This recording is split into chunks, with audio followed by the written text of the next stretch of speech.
Hello, JBU. Hey, I am Brad Gatlin, and on behalf of the Soderquist College of Business, I want to thank you. You guys did that for Ladner this morning. It means nothing to me now. But thank you. On behalf of the College of Business, I want to thank you for coming to this event. This is the first in what we hope will become an every semester series that we've titled Working for the Common Good. Basically, we want to explore ways that business is being used and can be used to impact the world, to serve others, and to honor God. And so when we started talking about this, I kind of conceptualizing this series, my first choice for a speaker was my friend Sean Moore, who is with us tonight. I hope you were able to hear him in chapel or see him after lunch today. But I just want to introduce Sean. I also want to tell you that some of you got cookies, some of you got keychains. It's all gone. It's all gone, man. So I hope you got those things. Some of you are here for chapel credit, or that's a nice benefit that you're getting. If that interests you, there will be clipboards on this front pew where Dr. Ladner is sitting now. So on your way out. All right, so those will be there then. So if you want the chapel credit or class credit, sign there, please. But so now I'm going to introduce our speaker. So Sean Moore and his wife Jen and their 3 children live in Haiti and have since 2013. Sean and Jen serve full-time with the Hands and Feet Project. The Hands and Feet Project is a Christian organization dedicated to providing family-style, holistic residential care and creating sustainable, dignified solutions to fight against the poverty-driven child abandonment and child slavery crisis. One of the ways they accomplish this is through Haiti Made, where Sean serves as the production manager. So your keychains, if you got those, are Haiti Made products. We wanted to support Haiti Made in their endeavors, so they're stamped Soderquist College of Business, but those are Haiti Made. They actually came in Sean's backpack yesterday, so we saved a little on shipping. Haiti Made is a sustainable business initiative owned by the Hands and Feet Project where Haitians are employed to craft quality products for sale to the public. Sean also holds key leadership role in Hands and Feet Project's recently developed Econdo, which is a job creation mission tourism hosting facility initiative. As made visible by his work with Hands and Feet Project, Sean believes that social enterprise is the key to the Haitian people's sustainable economic development and empowerment. So would you please help me welcome Mr. Sean Moore.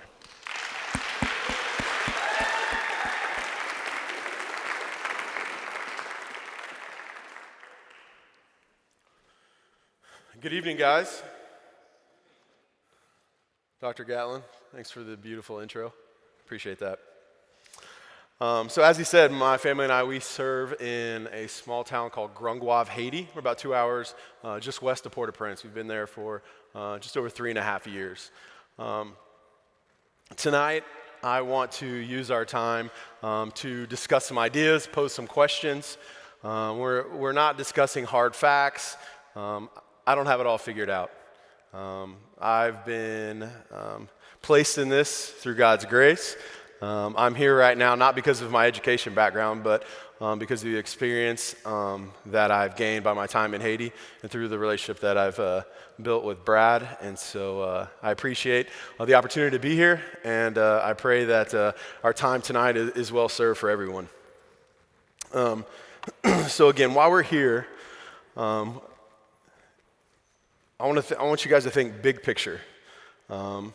I pray that this is an opportunity that invites questions, not necessarily that we may or may not get to tonight, but really for you as you leave this place.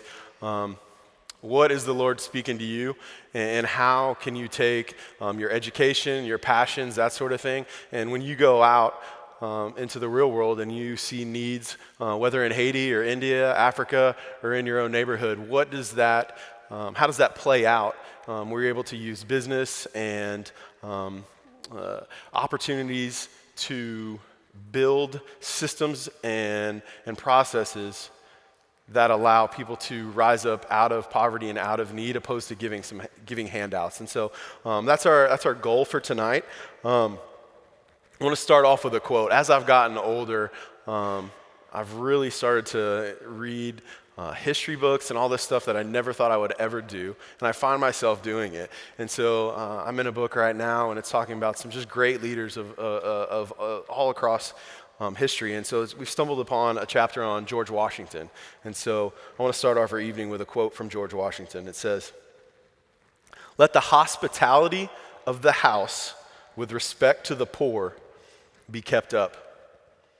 Let no one go away hungry, provided it does not encourage them in idleness. So as George Washington is preparing to go off to battle, he speaks this quote to his house manager, the person in charge of his estate. And so, let no one go away hungry, provided it does not encourage them in idleness. I would argue that much of what developed societies, the American church, much of what we do in the area of service and reaching out to those in poverty and those in need is contradictory to George Washington's statement. I believe we have this sense of let us serve, let us do, and it just enables this ongoing cycle of idleness. It's not intended, but it's a byproduct. So I find it really interesting that all these years ago that George Washington saw this, say, hey, we want to continue to love these people and meet these needs as long as it does not encourage idleness. So tonight as we talk, I pray that some of our things we can discuss is what can we do that doesn't promote idleness. And so that's where I pray we end up tonight. As we start off, I think there's two big issues that come from how the American church is serving locally and abroad. I think one is an unintended, unintentional response from us, and then the other one is for those that we serve. And so as we start tonight, I want to talk about the thing that drives how we serve and how we act and how the things that we do as we move out into the community, into the world to serve. And so, did I just kill it? There we go. Can you guys see that? So if you do not know about the Babylon Bee, you need to find it because it's pure gold. And so I think one of the first things that is an unintended response that comes from how we as the American church serve is selfishness. And I think this is an amazing example of the picture that plays out as we go out and serve.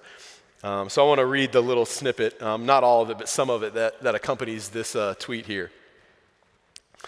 Stating the company expects the products to fly off the store shelves, Lifeway Christian Resources announced a new line of Lifeway branded selfie sticks Thursday, specifically targeted at short-term missionaries in need of an easier way to take thousands of pictures of themselves doing missions in third world countries. We saw a need and we acted, says Lifeway President Tom Rayner told reporters.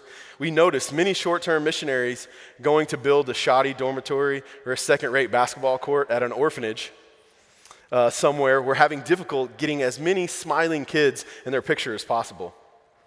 Now, students on mission trips can squeeze every last orphan or hungry child into their photos and upload it to Instagram. We're just happy to meet this need of our young people going out to help the world in so many ways. Lifeway also confirmed that the line of stores would be releasing a deluxe edition of the short-term missionary selfie stick that included satellite transmitter for instant uploads of pictures taken and allow you to update them to Facebook, Snapchat, Instagram, and Twitter. So I find that interesting that we can poke fun of ourselves a little bit for the same idea. Selfie stick, this is about our selfish initiative, right? Like, look what I'm doing, look what I'm out doing, and I want to show the world, right? So here's the next one. You guys familiar with the onion? Okay. 6-day visit to rural African village completely changes a woman's Facebook profile picture. Let's read this one. Calling the experience completely transformative, local 22-year-old Angela Fisher told reporters Tuesday that her 6-day visit to the rural African village had completely changed her profile picture on Facebook. As soon as I walked into the dusty remote town and the smiling children started coming up to me, I just knew my Facebook profile photo would change forever. said Fisher, noting that she'd realized in her nearly week-long visit just how narrow and unworldly her previous Facebook profile photos had been. I don't think my profile photo will ever be the same. Not after the experience of taking such incredible pictures with my arms around those small African children's shoulders. Honestly, I can't even imagine going back to my old Facebook photos of me and my roommate and I at an outdoor concert. Since returning, Fisher said she has been able to encourage every one of her friends to visit Africa, promising that it would change her Facebook profile photo as well. Let's be honest that if these don't sting a little bit, then we're being a little bit naive, because they do sting because there's some truth in them, right? The idea that as we go out and we serve and we want to share that. We want to say, hey, look what we get to do. Look who we're serving. Look at this village I'm in. Look at that. But essentially, these things begin to build and build and build, and we begin to do them out of selfish motives, and not out of long-lasting, dignified ways that are really needed to help those in need. So I want to pose the question: So as we go out and serve, is our mission driven by how we feel or the long-term lasting effects of what we're doing? Are we willing to say, man, this is a great program and it's not going to put me in front of the camera and it's not going to do this, not going to do that, but this is the best alternative? Are we saying, hey, this feels really good and I want to do this? And so are we able to to have that honest self-evaluation with opportunities that come forth to say, hey, this comes from a place of selfish motives? Or have you put thought into it and look long-term? Is this really a long-term solution for you to be involved in and serve in a needed way? I think one of the important things that we do that I think we need to do more of is be diligent in our thought process as we prepare to go out and serve. As you have a trip to go to Haiti, as you have a trip to go serve in Fayetteville or Little Rock, that we would be more thoughtful in our preparation of what we're doing and while we're doing it. Please hear me. I am not saying that all short-term missionary trips are bad. I am not saying that. My life was forever changed because I was involved in a short-term trip to Haiti, and so I'm not bashing them. I'm just asking that we take a step back and slow down to see how we might be more effective in what we say we want to do.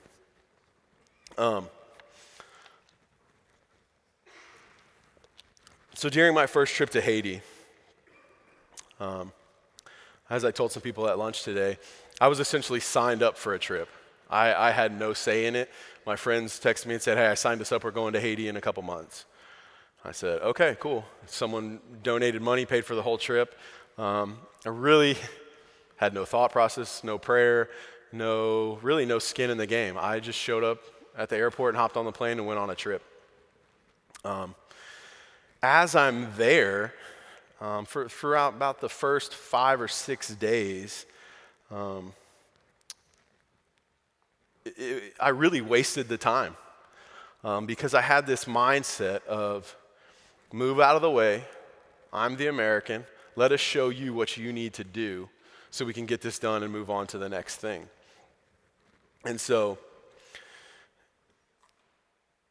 I missed out on an opportunity from the Lord because of my narrow-mindedness. As I'm saying, I've got this. I know what these people need to do because I'm right. And so I let those thoughts and those feelings really block the majority of my first week in Haiti. Thankfully, the Lord and through a stream of events allowed my what was supposed to be about a week turn into 3 weeks, and then 2 years later, from some words spoken during that first week, come full circle, and I'm able to live and work in Haiti now.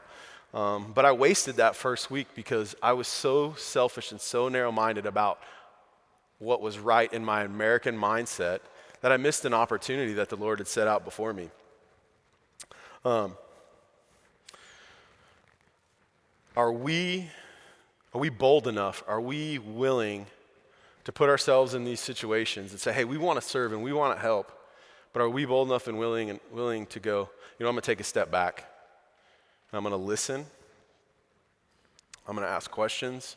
I'm going to engage within the culture.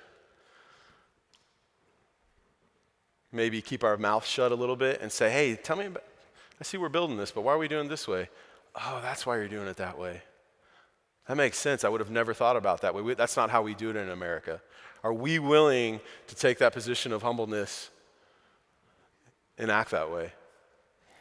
I'm around hundreds, possibly thousands of missionaries every year. And I would say, unfortunately, a lot of people aren't interested in coming in with that mentality. So that's one of the things I want to leave you guys with tonight is like, can you take that piece with you and say, hey, let's hold on to this idea of like walking into these opportunities to serve with some humility. One of the things I think is a challenge is kind of like this picture pokes fun at is, so as we get into these situations and we're surrounded by kids that need attention and we're surrounded by this need, these feelings in us rise up that we've possibly never felt before. And so because of my first third of my trip, I was so narrow-minded, I missed out on that. But as I submitted to what the Lord was trying to teach me, these emotions and these feelings and these ideas started coming up, and I'm like, dude, this is amazing. This is exactly what the Lord has for my life. And because I recognize those feelings, I understand and I see why people have these thoughts, these feelings, these desires. I poke fun and I say they're professional, short-term missionaries. And it's always about what's next. It's always about the next trip, and I'm going here for a week, and I'm doing this for 10 days and this.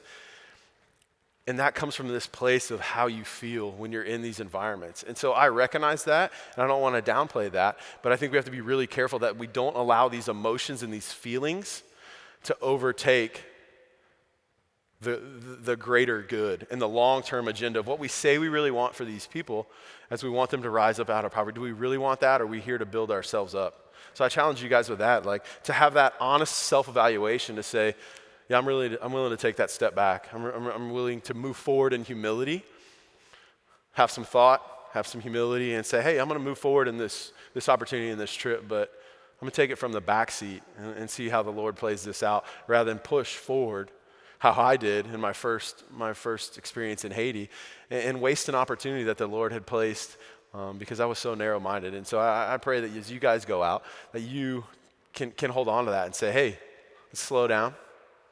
Open our eyes and see what's around us rather than walking into something with blinders on and missing something that the Lord may have in store for you. As a missionary that hosts lots of short-term trips, one of the issues that we have is people that come in with their personal agendas. So you come in with a personal agenda, or you're going to come service and you're going to follow the ministry's agenda and or the local need. And so it's this balance of like, we advertise a trip, we advertise where you're coming and what you're doing, and people say, hey, I'm on board and I'm coming, and they do that, and then they show up, and it's a different story. And so I bring this up because I pray that you, as you go out, you're not one of these people that cause us in the field so much frustration because you want to push forward your personal agenda, even though you've said you've come to serve in this capacity or in this place or in this need. So a couple things with that. One, I say do your homework. So as you're picking a ministry to serve, or you're picking a trip to go on, or you're deciding what your passions are and how to use them, do your homework. Don't be like me and just sign up because your friends did, okay? Know what you're getting yourself into. Do your homework so you know what you're pouring into, how you're doing it, how you can serve those on the ground and the local needs best.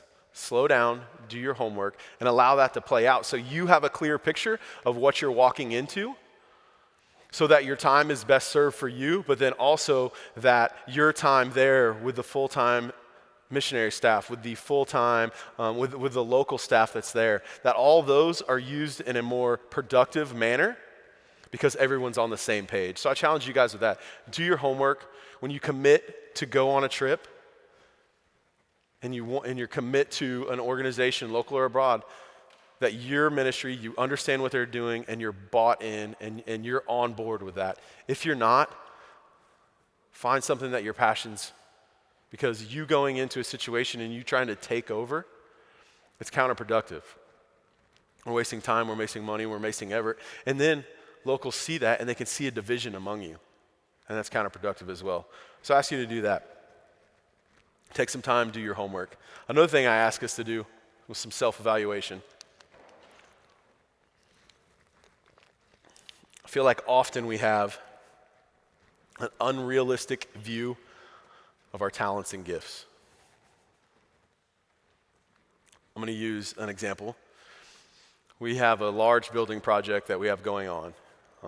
Our goal is to hire as many Haitian locals as possible.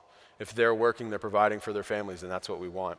Now, given we have some budget that we have to follow, and we have people that are coming to serve, so we have this balance of we want to hire locals, and we also want to allow people to serve alongside them. So we're moving into a new space for my family. And my wife is speaking to a group of short-term missionaries, and she said, hey, who can paint? We need some help painting our new apartment so we can move in and get our family settled. And we had a group of people, hey, I can paint, I can do this, I can do that. And we're like, sweet, great. So we get them set up, and they start going, and we all go away, and we come back. And we go in, and it's like a wreck. Like, there's more paint on the floor than there is on the wall. And we start hearing him say, like, I've never painted before. I would never paint in America. But here, and I'm doing it. And we're blown away that people say, oh, I can do this, and I want to do this, and I'm good at it, and I can do these things. Because you're in this mission mindset that you want to serve and you want to help, but you would never do that in your own house. So why is it okay for you to come and do that in my house when you wouldn't do it in your own? So I just ask that we take a realistic view of our skills, of our abilities, and of our desires, and say, hey, this is what I'm going to. This is what I've committed to serve alongside, and this is how I can help. And be honest with yourself. I would much rather have someone come and be like, I'm going to be honest with you, I'm pretty useless, but I'm here. What do you need? I'll pass out water to people. I'd rather work with 30 people that have that attitude of like of a realistic expectation for their own abilities, but with a good and humble heart, than those that say, hey, I'm a carpenter. And they build a table with 3 legs. Okay? So I just pray that we are able to humble ourselves and have a realistic view so that as you commit to go in and serve, you are allowing yourself to be placed in the best position for yourself, but then also for the ministry that you've committed to serve. Another example of this one, this is me poking fun a little bit. So as we get people that come and go, one of the big things I get is we want to evangelize. I want to share the gospel. And hear me, I'm not downplaying the need for that. Us as Christians, that's our call to go out and share the name and the love of Jesus Christ. But once again, I ask that we are realistic within our abilities to go into a foreign nation and do that. So in almost 4 years of serving in Haiti, and hundreds of people that saying, we are here to evangelize, I've met 2 individuals that were able to do it. Because of previous life experience, because of previous education, they were able to speak a local language. So out of literally thousands of people that said, hey, we want to come and evangelize, I've met 2 gentlemen that were able to do that. So I ask that, once again, have a clear picture of your gifts. Please don't have a twisted view of what you expect and what you bring to the table, but rather come to the table with a sense of humility, with a sense of desire to serve with your hands like this, rather than holding on like this, so that as you go into a serving opportunity, you position yourself within that ministry, within a local need, to move everyone forward as we lay aside our selfish agendas and our motives. So we're not necessarily worried about our profile pic, but we're worried about this mission and this local need that we say that we want to pour into.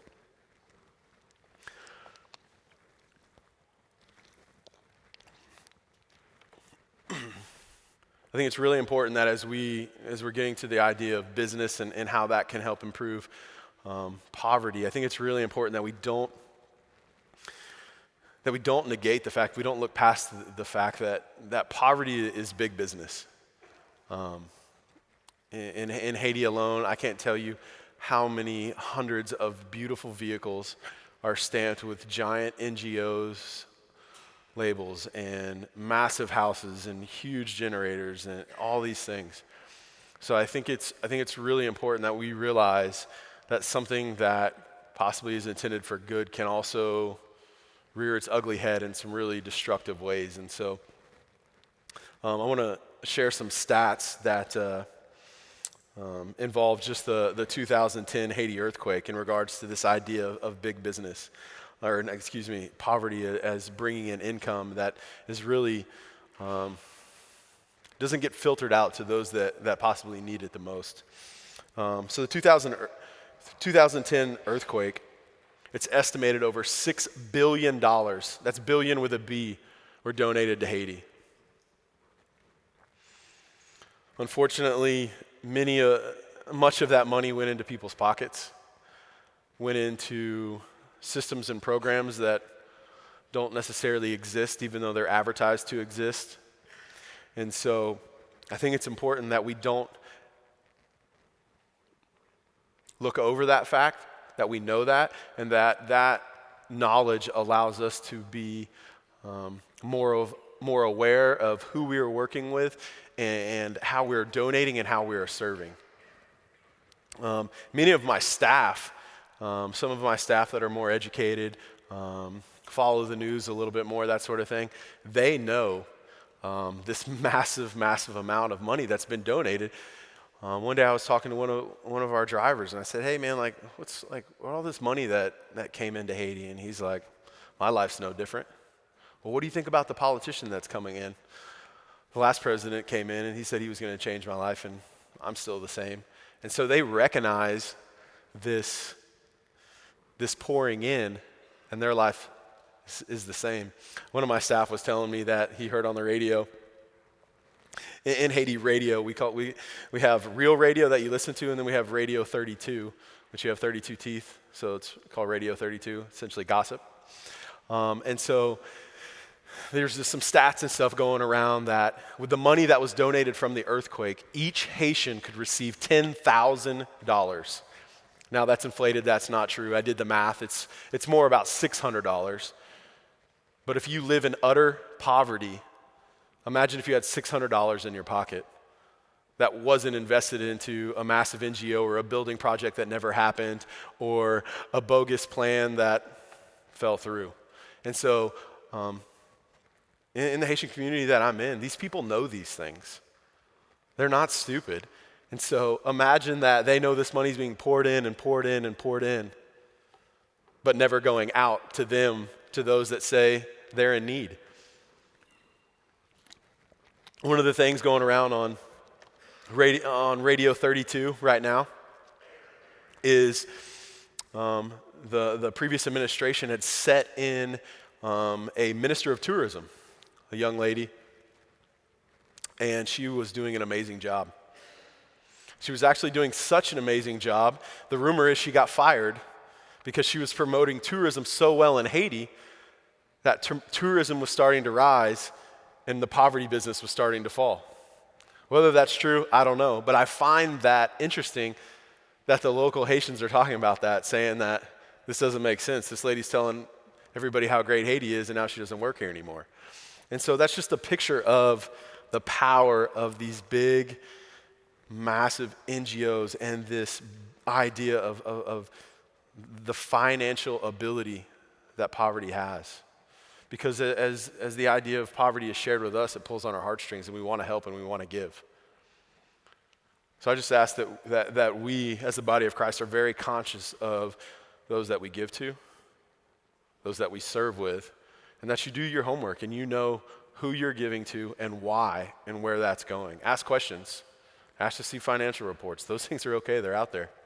Do your homework. Know who you're getting involved with.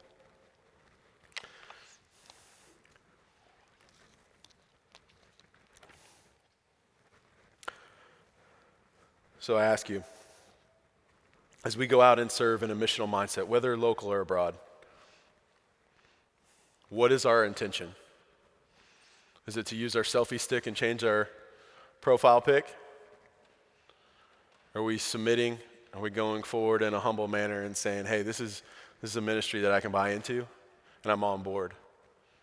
I'm on board however they ask me to serve, great or small. I'm on board with what they're asking because I'm moving forward in humility?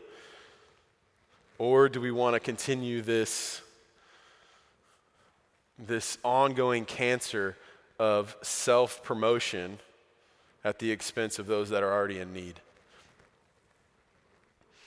So that idea of selfishness and selfish motives, I think that's a huge problem that the American church has as we go out and serve.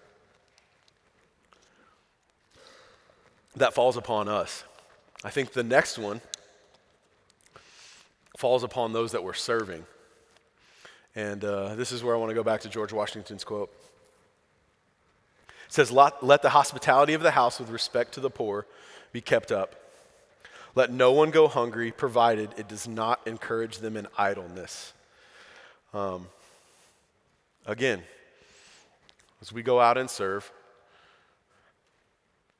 what are our efforts impressing upon those that we're serving? Are we building them up as people? Are we building them up as our brothers and sisters in Christ? Are we building them up in individuals that can help themselves? They might need some encouragement or some training. Or are we suppressing them and just saying, hey, do it my way. Do it the easy way. I actually want to quote myself. This is really funny. I'm laughing at myself as I do this, but I figure it's easier if I read it, and then we'll talk about the idea.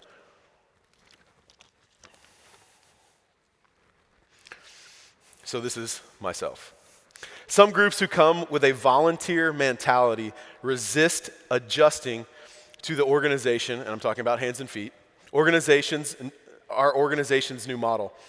Having a lobster and plantain dinner served to them by locals on the beach in what is known as the poorest country in the Western Hemisphere can feel uncomfortable for some, says myself, who leads the Hands and Feet project in Grungoave.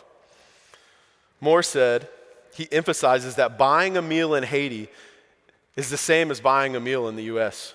It's a mutual exchange providing dignity in place of a handout. You just bought a meal for $15.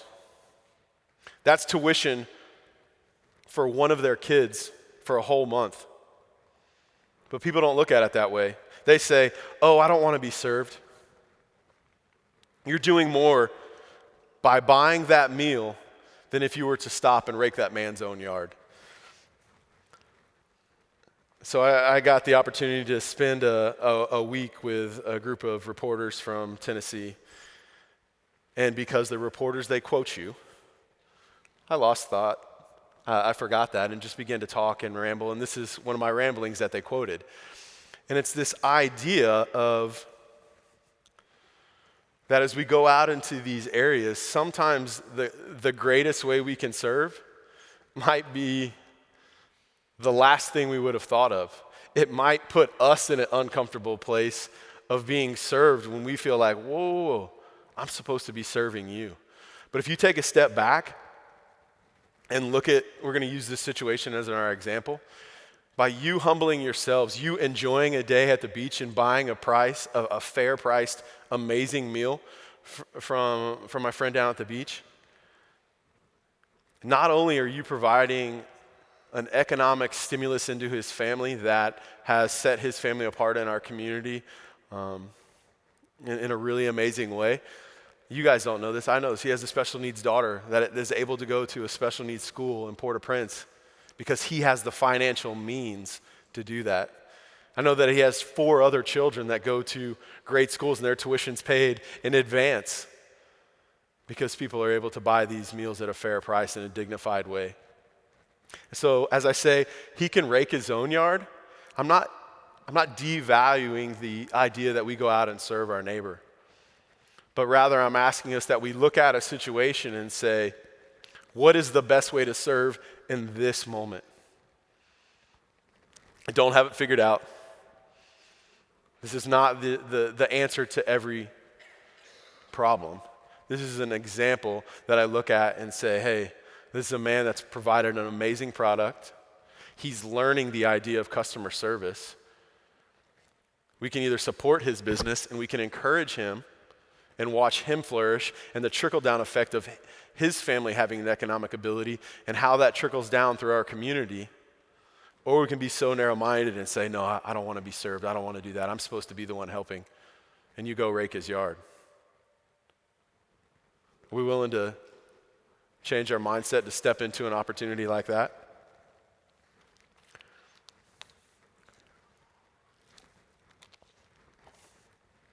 Because one of these things that as we go out and we serve and we serve and we serve and we serve without any thought process, one of the things that can happen is we create this dependency, this expectancy of handouts. You gave me this and you gave me 1, well now I want 2. And then 2's not good enough and then I want 3. But if we're acting out in mutual exchanges, then it helps level that field where we don't have this handout, expecting mentality that is really damaging to all parties involved. I want to read another quote. It's from the same article that I was quoted in. It's by a lady named Betsy Wall, and she runs a guest house in Port-au-Prince. It says, Betsy Wall, who runs Wall's International Guest House in Port-au-Prince, says, while she hosts medical teams, adoptive families, and tourists, the majority of her guests are mission groups. Some offer short-term fixes in the form of ibuprofen and Tum donations and peanut butter sandwiches they serve to local children, and they see little of Haiti beyond the mission compound where they work.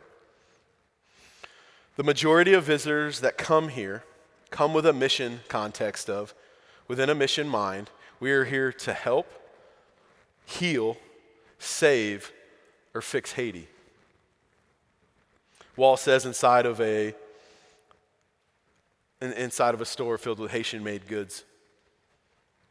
To have the nerve to come here and say you are a tourist is next to a sin. People who usually travel with me are those who are interested in understanding how we make a difference in the world that is both appropriate and respectful. Wall said, it's not a trip that is to do, it is not a trip to do for, but it is to observe and understand. Why are her comments so controversial, so countercultural to how us as the American church are serving locally and abroad? Why is this such a hot topic in the world of missions and things right now? Why is this so controversial? If we're not willing to address these issues, then all we're doing is continuing to put gas on the fire of the spiraling negative effects of handouts and unthoughtful aid. So I pose you with these. I say, remember, we want to shift our mindset. So what if we say, rather than I'm here to help, I'm here to listen. Rather than I'm here to do, I'm here to see. Rather than I'm here to fix, I'm here to buy or learn. What if our trips abroad turned into more about a new understanding and less about what we do?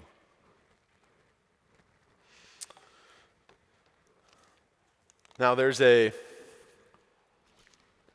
term that in this missions conversation that a lot of people joke about. It's called the white savior complex. I live it every day. And so I find this quote convicting. I find it encouraging. But I also feel that it shows some insight into some opportunity that helps us shifts our mindset. It's from a guy named Craig Greenfield, and so I want to share it with you. The problem with this white savior way of telling the story is that the very people God places at the center of their own transformation are being shifted to the margin. So those that we're saying, hey, we're here to serve, we're moving them to the side because it's about us. It's not about them. Local people become bit players in the story of the great foreign hero, and that's not right. So recognizing that there is a potential problem, how do we move forward with an integrity? Should we just give up? Stay at home in our white suburbs and distract ourselves with Netflix, craft beers, and other white people hobbies? That doesn't sound right either. Fortunately, there's a third way, a way that sounds more like Jesus. The path of humility. A helpful way to frame it has been put forward by Sean Humphrey, the blue-collar professor. And it says, become a sidekick. Local leaders with local solutions to local problems will end poverty. You will not, I will not, we cannot. In the story of poverty's end, we cannot be the heroes, but we can be the sidekicks. You can too. And if you want to, here's what you'll need to do. You'll need to learn a new language. You will need a new global positioning system.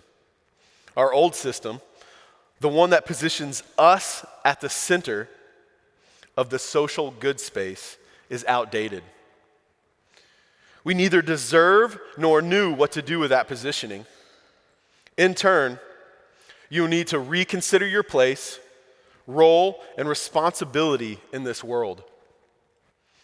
You will need to lay bare your motivations, your strengths, and your limitations when it comes to making a difference.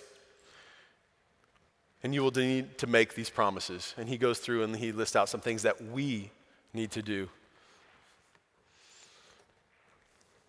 It's really a lot about self-evaluation and what are we willing to lay aside if we really want to see these issues of poverty and hurting in the world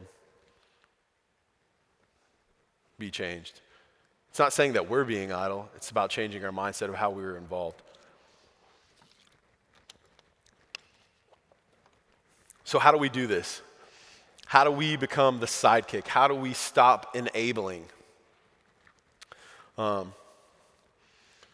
Is everybody familiar with the book When Helping Hurts? Raise your hand. About half the folks? Okay. The book When Helping Hurts is an amazing resource.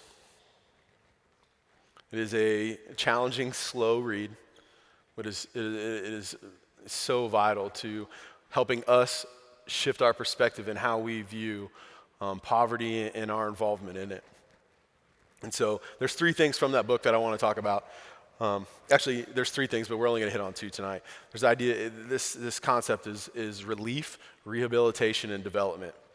We're not going to get to rehab tonight. It doesn't play into our conversation tonight. It's part of this process. It's vitally important. But tonight, for the sake of time and conversation, we're gonna leave rehab out of it.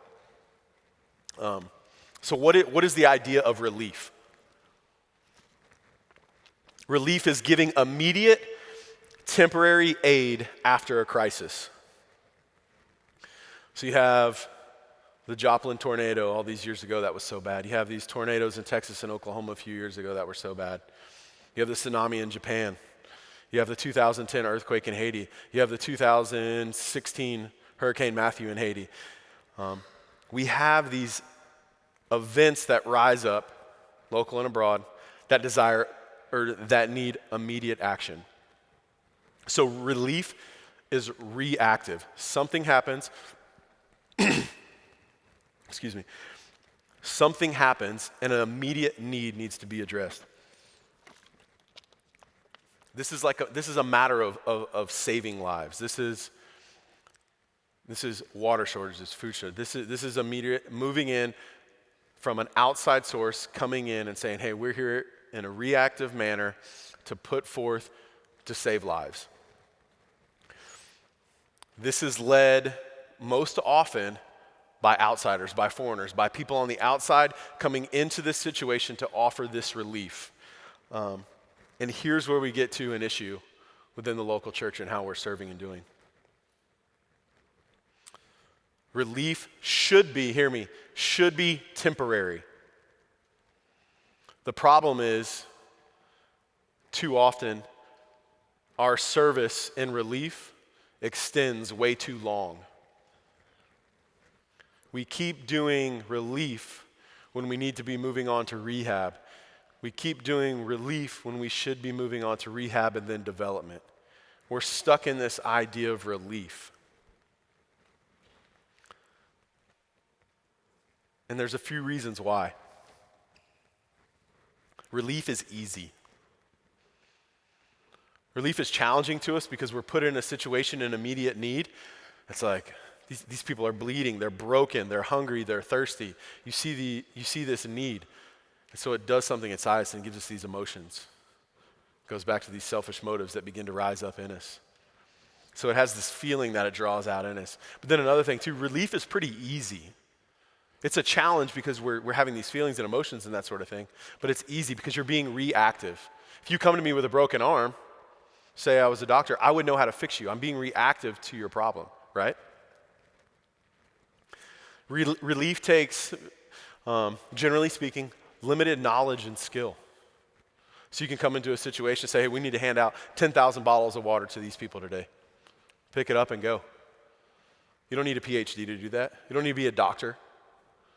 You don't need a degree in crisis management to help out. So it's easy to plug in and get involved and help. Another one of relief, instant gratification. As you find yourself in a situation and you're involved in relief and you're handing out a meal and you're doing this, it's instant gratification. For yourself, you're like, man, that made me feel good. And it does feel good. Let's not be naive to how we feel. And it feels good to the person that received it because they're in need. They're hungry. They're thirsty. Their house is gone. So there's this exchange of a feeling and emotion of like, that felt good. Okay? But the problem is if you stay in that, it creates these ongoing snowball effect of dependency, of expectancy. Because if you're only staying in relief, you're only giving out. And we stay there because it's easy. It's really easy to donate to relief because they're going to do a telethon and we need to raise $5 million for this. People are all over that because it's that immediate gratification. You see a problem, you donate money, a need is met, water's handed out. It's quick, it's instant, it's photogenic, it's exciting. So if we're honest with ourselves and we see these things and we can recognize these things and we say, hey, those are good things. But we can't stop there. We can't say, hey, this is how we're going to serve in the relief model for the rest of our lives. Because one of the problems in Haiti that we're facing today is what year are we, 2017? So we're 6.5 years, 7 years post-earthquake. And you still have people still serving in a relief mentality. We've moved past relief. People are still working on rehab. There's a lot of brokenness involved in what happened. But we've got to get on to the next stage, and that's where I want to land tonight, is this idea of development. So if relief is reactive, and you're meeting those immediate needs in a temporary, hear me, relief must be temporary. Then as we move to development, we need to be proactive.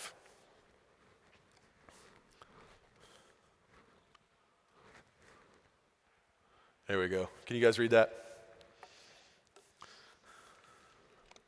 Everybody see that one? So let's be cliche for a minute, can we? Why are we continuing to give a fish when we can teach someone to fish? Right? Everyone knows that proverb? So I think our little man here gives us a good picture of that. And again, little things like this wouldn't sting so bad if they weren't true. Okay? It's fun, it's easy for us to go and give a fish and do this and do that. And it's instant gratification for us, and it's instant gratification for him. But what's the long-term effects when we were saying, hey, I'm doing this because it's easy for me, but it really wasn't what was best for him? So if immediate is reactive, if immediate should be short-term, but development is proactive, we need to recognize right now it's going to be long-term. Very long-term. I've been in Haiti for 3+ years, and I feel like it's 1 step forward and 2 steps back. This is a process. Another thing with the idea of development is that it's driven and greater responsibility is held from within. And what I mean by that is locals carry weight in this development. It can't be us as the outsider coming in saying, hey, we raised the white savior flag, we're here to help, we're here to save. It's the opposite of that. It's us taking the back seat and say, hey, got an idea. What is your idea? Let's put them together and walk this out. It's empowering the locals to rise above and say, hey, I got some skin in the game. I can do this. Let me lead this. Let me have some responsibility in this. But once again, just like that quote about us being a sidekick, are we willing to take a step back? Are we willing to be that sidekick? It's a different perspective. I feel like for us as Americans, with our mentality as we go into other cultures, it's definitely a different place for us to be. Are we willing to take that position of humility to be the sidekick? Part of the development should be empowering and teaching. One of the things with empowering and within the Haiti culture that I'm in gets a lot of pushback. So as we set certain managers and administrators and local Haitians in place, and we say, hey, this is your responsibility, do it. I'm going to be your cheerleader. I'm here. There's this constant pushback of, hey, can I do this? Hey, well, what about this? They're so fearful of losing this job that they value and that they hold so dearly that it inhibits them from really moving forward in a really powerful and effective way, because they're so fearful of what us, the outsider, might think. So rather than them blowing forward and they make a mistake and we say, hey, you tried. Don't worry about it. I'm here to support you either way. They're so worried, they carry such a weight that for them to take on that full brunt of responsibility and full leadership, it's a constant push-pull. To bring forth problems and say, I hear that problem, and it is a problem, we need to address it. And they say, well, what are you going to do about it? Are you going to talk to them? Are you going to do this or that? I said, no, I'm not. And they're blown away. Well, why would you not do that? You're the boss. I said, no. I'm your cheerleader. You're the boss. We've placed you in an administrative role. This is your situation that you need to handle. This is what I would do. How does that work within your culture? Are you willing to take a little piece of advice, say, oh, that works, but this is how we need to say it in Haiti? You got it. Go do that. This is a constant conversation we have with our staff. It has to be us taking the step back, pushing them forward, but continually pushing them forward. We want to be that encouragement piece. We want to be that piece that say, hey, you got this. And you know what? If you screw up, we're still going to be here. We're going to walk forward to the next problem. So it's switching our mentality. It's allowing us to be that sidekick and be that role, not be the breadwinner, not being the front runner in this idea of serving and helping those in need.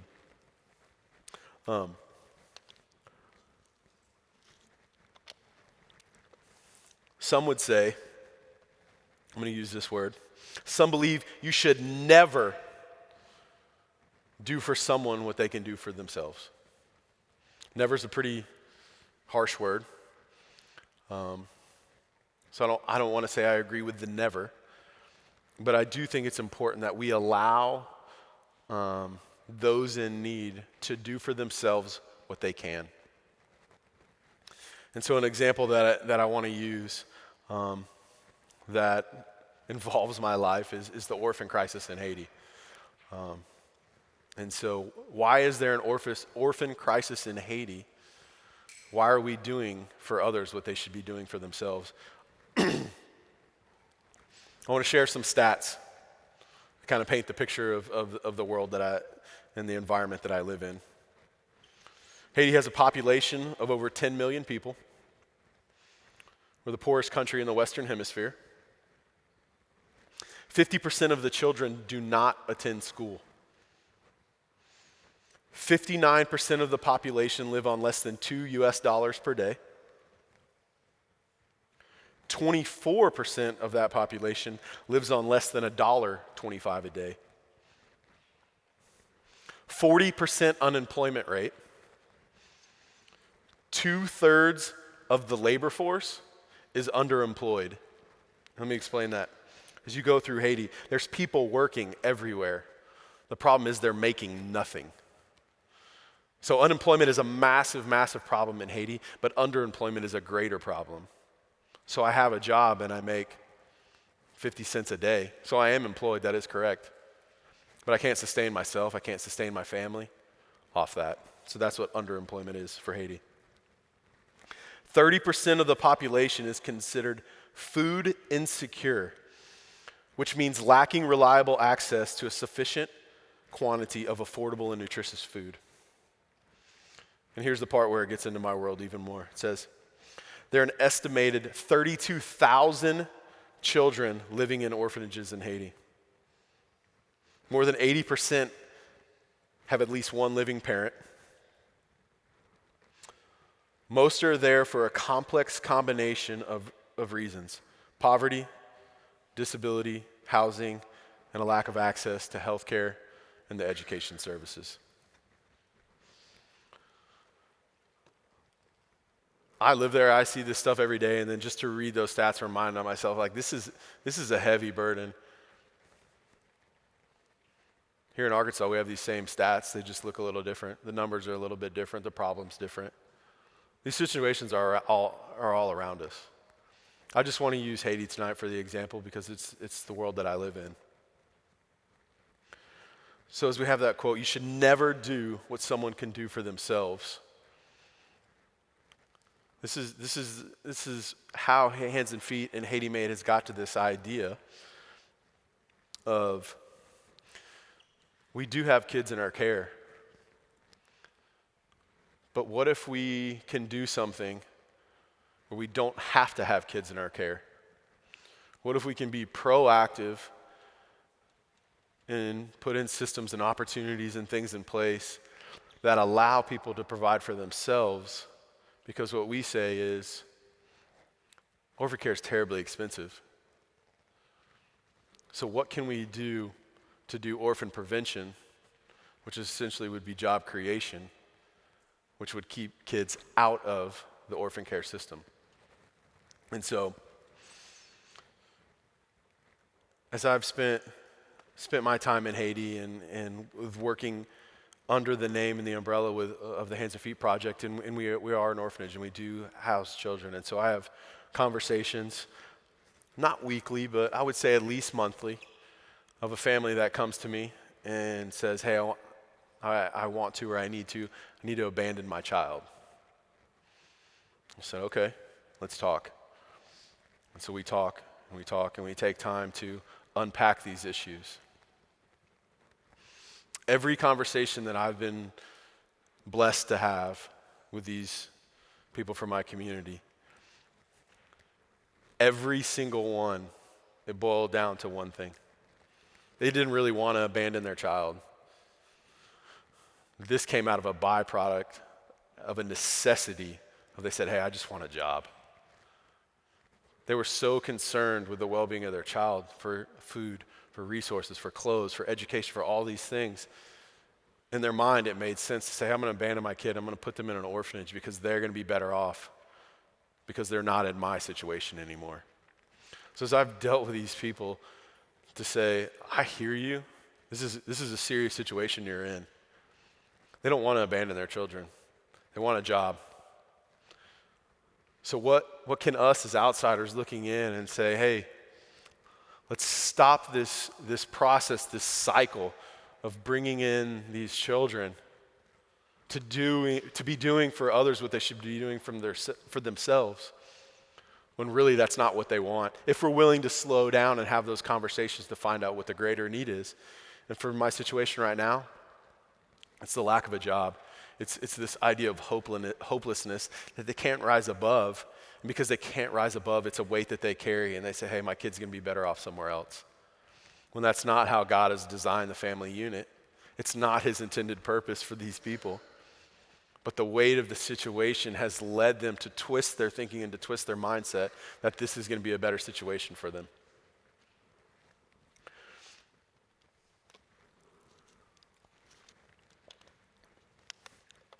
So how can we shift this mindset in this process? How can we help people shift their questioning to help themselves? I'm going to use the example of my neighbors. Got a 15-year-old girl, a 13-year-old boy, an 11-year-old boy, and a 6-year-old boy that live across the street from me. So now I moved in 3 years ago. The typical mindset in Haiti is you just ask. Hey, I see you walking down the street. Hey, have $1? Hey, will you pay for my school? Hey, will you do this? Will you do that?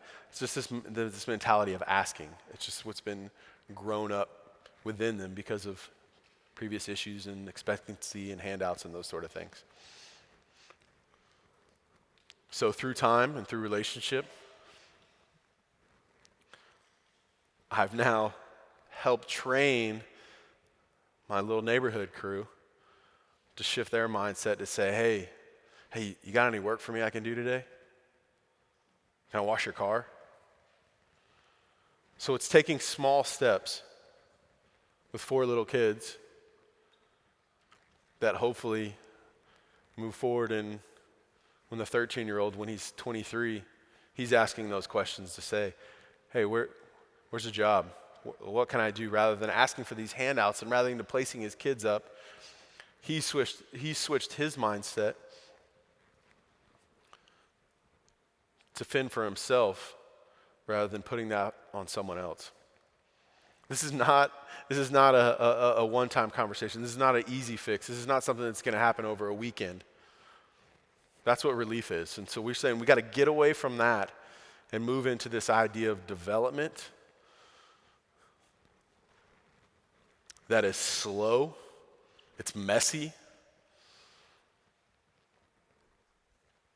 it carries a burden and a weight that relief doesn't necessarily have. Are we willing to move into that model and that mindset and say, hey, we're going to move forward in this idea of development, which is a process and not a product? So relief comes in the form of a handout. Somebody can put it in my hand. It's a relief. It's a product. This idea of development, it's a process. It's not necessarily something tangible we can hold and see and take a picture of and put it on our Instagram account. So we're willing to make that transition, not only in how we think, but also help those that we're helping in how they're thinking.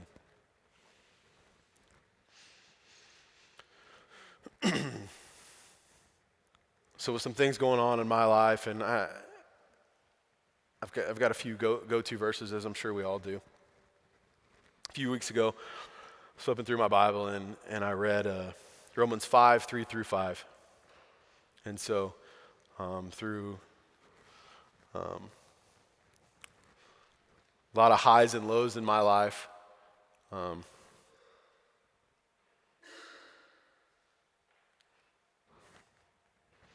maybe not.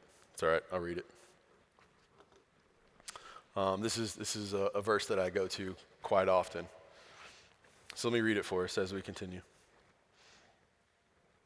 We can rejoice too when we run into problems and trials, For we know that they help us develop endurance, and endurance develops strength of character, and character strengthens our confident hope of salvation. And this hope will not lead to disappointment, for we know how dearly God loves us because he has given us the Holy Spirit to fill our hearts with love. So as I read this verse a few weeks back and I was preparing to come here, I read this and I was like, dude, this verse is development. And so as we move forward tonight and we close, I want to unpack this verse and this idea of development and how this has played out in my life in Haiti over the past few years. Because here's the deal. Development is challenging, it's difficult, it takes a terribly long amount of time. We're 3 years into Haiti Made, and I don't even feel like we've scratched the surface of what can be done and what needs to be done and how we can grow. 3 years in. I'm exhausted. The people we work with are exhausted. But that's part of the process. It's not necessarily the product. And we do these things because just as it says in the verse, it's about hope. So if we're willing to change our mindset, change these thought processes and these questions if we're willing to ask ourselves, hopefully this byproduct of hope will begin to arise. So I want to share a little bit about what Haiti Made is, where we came from, and that sort of thing. So as I said, Hands and Feet Project, our goal is to provide family-style holistic childcare. Legally speaking, at the age of 18, a child has to leave the orphanage setting within Haiti. For many reasons, most children at the age of 18 aren't ready to go out on their own. Their educational level, maturity level, work opportunities, there's a lot of reasons they're not ready to move on. So looking about 3 or 4 years ago, Hands and Feet is going, man, we've got these kids that are getting older. What are we going to do with them? What opportunities do they have in Haiti? What can we do and the resources that we have and the relationships that we have, what can we do for them to help provide an opportunity for what's next?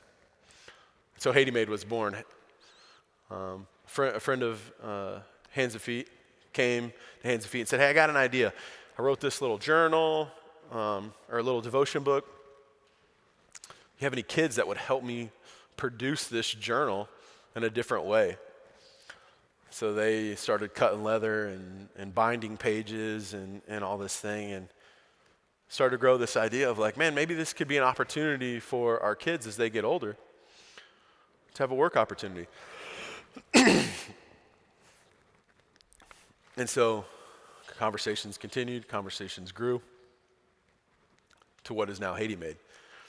So as we started off with the idea of saying, hey, this is for our kids, we are building this job creation endeavor, and they're going to have a job, and they're going to have money, and they're going to have skills, and they're going to be great. And you know what we were doing? We were putting a silver spoon in their mouth. Because they didn't have to go find a job. We gave them one. We're like, hey, you're 18? Here's a job. Sweet. I wish I got a job that way. So what we did is we shifted our mindset and said, hey, this is an opportunity for our kids. We're not going to take that away. But we want to value the people in our community. We want to value those really that already have families, homes, greater need, and say, hey, let's employ them first. So we hired some ladies from town, some young men from town, and we employed them as our full-time employees. And we told our oldest group, which is all boys, and we said, hey guys, this is our workforce, and you're welcome to be a part of it. You're still expected to go to school. You still have your responsibilities that you need to take care of, and you can be part of the team, and you can join in and be part of this story. But we're not building a system. We're not building a business around 18-year-old young men with part-time ability. We're saying, hey, we've got a group of people that are available full-time, that have greater needs within their lives, and provide employment opportunity for them. So a few things that were really beneficial with that. One, it helped keep our kids keep our kids in check a little bit. But then even more so, we're telling our local community and say, hey, we see the need. We recognize the desire that you guys have for a job. We want to help meet that need. And so we're going out in our community and say, hey, you need a job, and you need a job, and you need a job. Let's bring you into this idea. Let's walk this out and see what happens. And so that helped us build some validity within our local community. So now I have people come to my gate weekly. How's Haiti Made going? You guys ready to hire more people? I'm available. Don't forget me. Or my employees are going, hey, don't forget my friend. When you're ready to do this, remember he can sew. Remember she can do this or he can do that. So it's this idea. It's like it's this growing excitement of saying, hey man, there's an opportunity here, and we've allowed the people in our community to be a part of that first. And that our kids now, as our older kids are getting older and they're moving on to other things, now our younger ones are saying, hey, you got any space for me at Haiti Made? You got any opportunity for me yet? And so it's created this anticipation, this excitement that wasn't previously there. And so not only are great products being made and we've got a great story to tell, but our people are learning a skill set. They're working within a job environment that they're able to go out and be part of something else. And they've started their foundation to grow upon.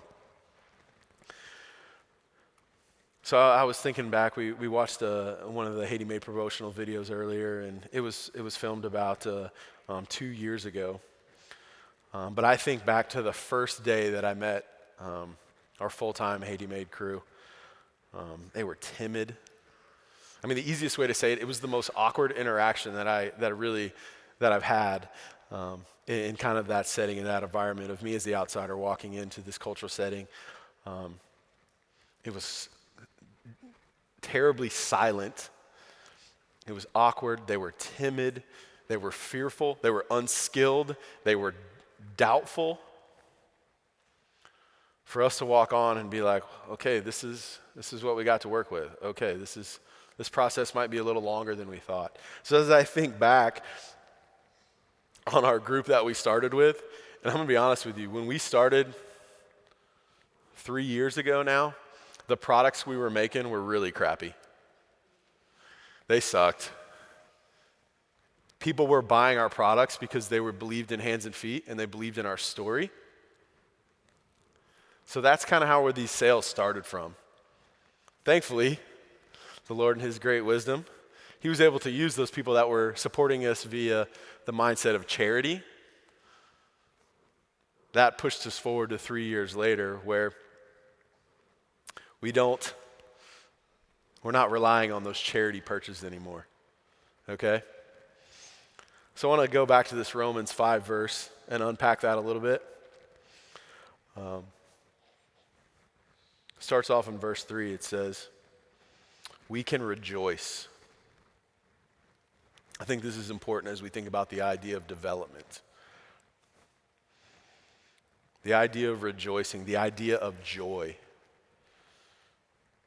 If you have the desire and the passion to set out on a course of development for your own self and for an organization that you want to build yourself or you want to be a part of, if you're not setting your journey with starting out with a foundation of joy, you're in for a world of hurt. Because this is going to set the tone for the journey that you're about to walk out. Remember, we said relief is quick, it's fast. You should be in and out. We say we want to move forward in development. This is a process. This is going to take time. And if we don't put in our mind and hold in our hearts this idea of joy with a willingness to rejoice, it's going to be a tough road ahead. I'm not saying every day in Haiti is rainbows and puppies, because it's not. Okay? I'm not talking about happiness. Okay? Happiness is circumstantial. Joy is a mindset. It's our perspective. We're going to rejoice. We're going to set joy as our mindset to set our tone as we move forward in this journey. Because here it is. We can rejoice too when we run into problems and trials. It's not if, it's not maybe, it's when. Bad things are going to happen. It's inevitable, right? As we're willing to set forth this idea of development and walk out this process to meet these needs, problems are going to happen. Trials are going to come your way. Something's going to break. Someone's going to steal from you. You're going to have to fire someone. This, that, you name the problem. It's going to happen. But here's the deal. If you let one of these small issues rob that joy, you've missed it. We want to keep that joy set in place for the journey ahead when problems and trials come our way.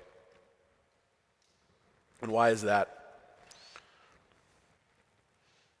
Because it says, for we know that they help us develop endurance. We've already said that the idea of development takes time, a long time. We've got to play this out. You're going to do a marathon? You got to prepare for that, right? We want to build that endurance within us to play this journey out. There's a quote I want to read. Anything worth doing is worth doing poorly until we can learn to do it well. It's from Zig Ziglar. And so it's this idea of endurance. Are we willing to push through these trials? Are we willing to push through that learning curve of like, man, we've got the right idea here, but these products we're making are really bad? Are we really willing to build that endurance of, hey, we're going to keep going, we're going to keep trying. We're going to keep buying more leather, and we're going to keep trying. We're going to build this endurance until we get it right. Are we willing to walk that out and do that? And why do we want to do that? And endurance develops strength of character. Helen Keller said, character cannot be developed in ease. Excuse me. Character cannot be developed in ease and quiet. Only through experience of trial and suffering can the soul be strengthened, ambition inspired, and success achieved. So this idea, the strength of character. So as we move forward in this plan of development, in this idea of creation to help people rise out of their need, this is our foundation, our character. Because without this foundation that we say that we want to build and we want to set forth to help solve this problem or this issue, this or that, if we don't build this foundation upon a strong character, then we're never going to get to the hope. And it says, development strengthens character, develops strength of character. Character strengthens our confident hope of salvation. And obviously, this verse is pointing to our hope and our salvation in Jesus Christ.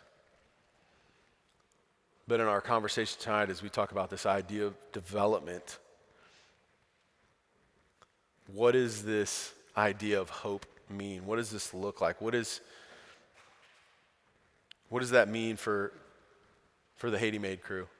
What does that mean for a group down in Fayetteville that's serving? What does that mean for a group that's going to serve in Guatemala or wherever it may be? Because there's a difference in hope. So if we think about this idea of relief, and you're in a situation and you're serving in relief and you give something, you see a glimpse of hope because we feel that, they feel that. But here's the deal. It's temporary. But as you move forward and you get past these moments of temporary hope, you get to this idea, God willing, where development, sustainability, creation can provide hope that's sustaining, where it provides these people a sense of, where it provides them this hope that's lasting. We've been doing payroll for 3 years with a Haiti Made crew. The joy, the gratefulness, the excitement, the hope that comes on payday, I can say I've never been that grateful getting paid in America. but to see the hope that they get by receiving something that they've earned is greater than any handout we could ever give. And I think it's really important that this idea of hope, it plays out in one way, and this is how we want to end tonight. For my Haiti Made crew, and I believe that this would play out in lots of other social enterprise businesses like Haiti Made. That this idea of hope really comes from a sense of dignity. That these people have played part in a process and walked a journey and learned something and struggled with something long enough that they realize that they've achieved something. And so that this hope, this rising up of dignity is something that they've done for themselves. It's something that I've done for them or any of our staff in Tennessee or anything like that's done for them. This is something that they've done. It's something that they've been willing to put up with us crazy Americans for all this time that we've spent to let this story, this opportunity play out for their lives, and it plays out in the form of dignity. Our staff that we have now, so as I was telling you guys about the first day that I walked up on them, and it was awkward, and they were timid, fearful, and it was just a strange situation to be in. If you met our crew now, they're proud, they're skilled, they're excited, they want to show off if you come meet them. They want to hop up out of their chair, let you sit down, and they want to show you what they can do. They want to show off their skills. I'm confident that a majority of our employees, if Haiti Made shut the doors and we moved on to something else, because of some of the skills, some of the attitudes, some of the learned behaviors that have gone over the past 3 years, that they're going to move on to bigger and better things.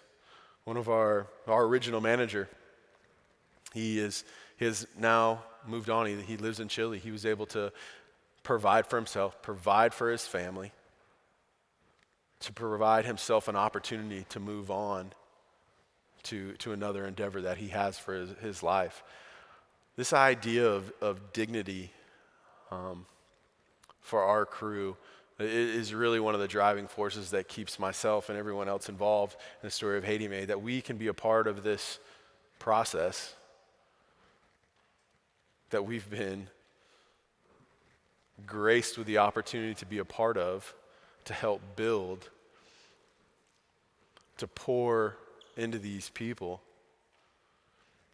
But the gift for us is to see the dignity that comes from them, to say, this is a story that we live.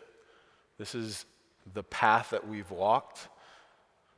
This is what I've learned. This is how I've grown. And they stand today, the same people, same names on their ID card, but it's not the same people that I met 3 years ago.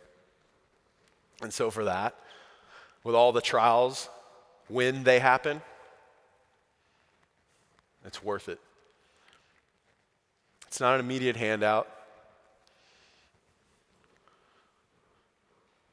No one posted a picture on Instagram of us dealing with staff issues and scheduling and payroll and figuring out how to ship in and out of Haiti. None of that stuff's fun. It's not exciting. It's not sexy. But that at the end of the day, when our staff goes home and they're filled with dignity and pride about what they've done, about what they've built, about the story that they've played, that's what makes it worth it.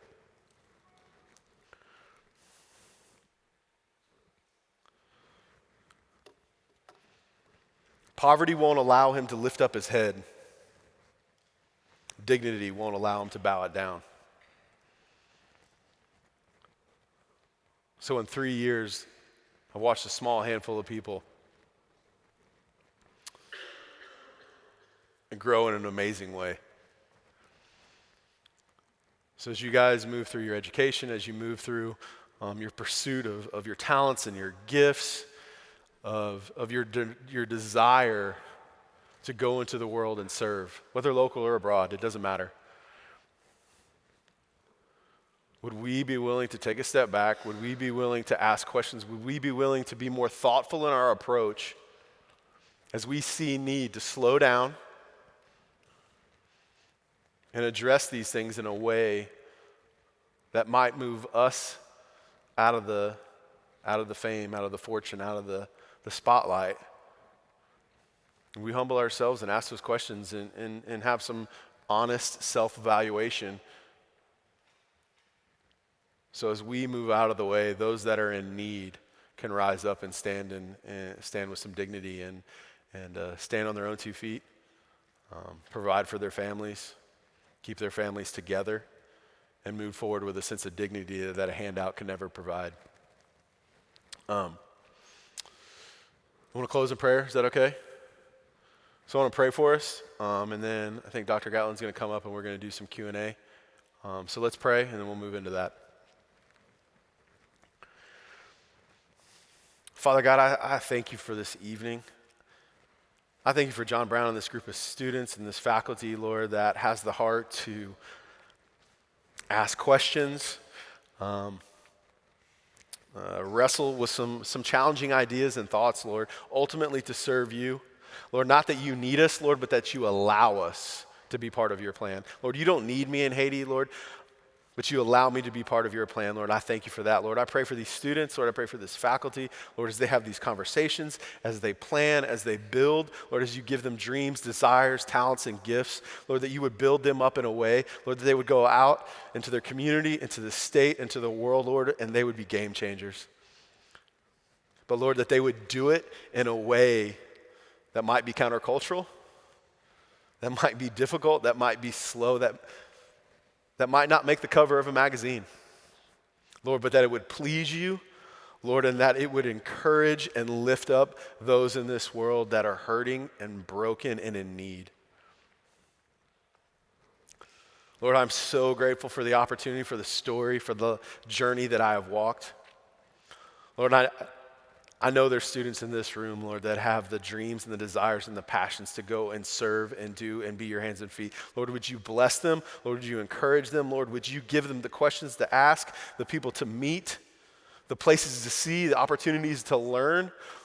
Lord, that they may grow into exactly who you have called them to be, Lord, to go out and to serve those in need in your name. I thank you for this time, Lord. I thank you, Lord, that we can be here in your presence, discuss what you're doing, Lord, in the world, Lord, but even more than that, Lord, what you're doing in our hearts, Lord, and what you're doing in the church. Lord, would we be obedient? Lord, would we be willing to close our mouth and listen and ask tough questions of what's going on and evaluate ourselves, Lord, that we may serve you and those in need in a better way. Jesus, we love you. We thank you for your sacrifice, for your life, and the example that you live. Lord, the radical example that you set forth. It wasn't easy. It was countercultural. It's exciting, Lord. Would we stand in awe of your presence and the example you set forth, Lord, and put our best foot forward each day in your name to bring honor and glory to you. Jesus, we love you, and we ask all this in your name. Amen.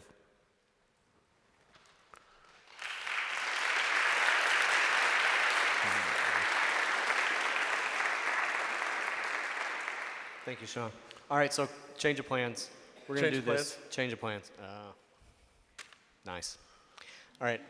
I don't play soccer. If you have questions for Sean, maybe he'll take those kind of one-on-one down here at the front in a few minutes. Oh, Is that fabulous. All right? And then, so guys, you got to help me think Sean again. Let me tell you this. First of all, thank you for sharing your experience and your heart. I know that those are topics you've been thinking about for a long time, and just really appreciate your willingness to come here and do that. Students, you probably don't know this. Sean flew in. He got in at like 5:45 yesterday into XNA. Came here. He's been here literally all day. Chapel, lunch, interview, dinner with students, and he leaves the airport or the hotel at like 4:30 tomorrow morning to head back to Haiti. So 3 flights yesterday, 3 more tomorrow. and this day in between. So, Sean, we really appreciate you doing that and coming here and sharing with us. Oh, it's my pleasure. Thank you. Yeah, so help me thank Sean again, and we'll dismiss.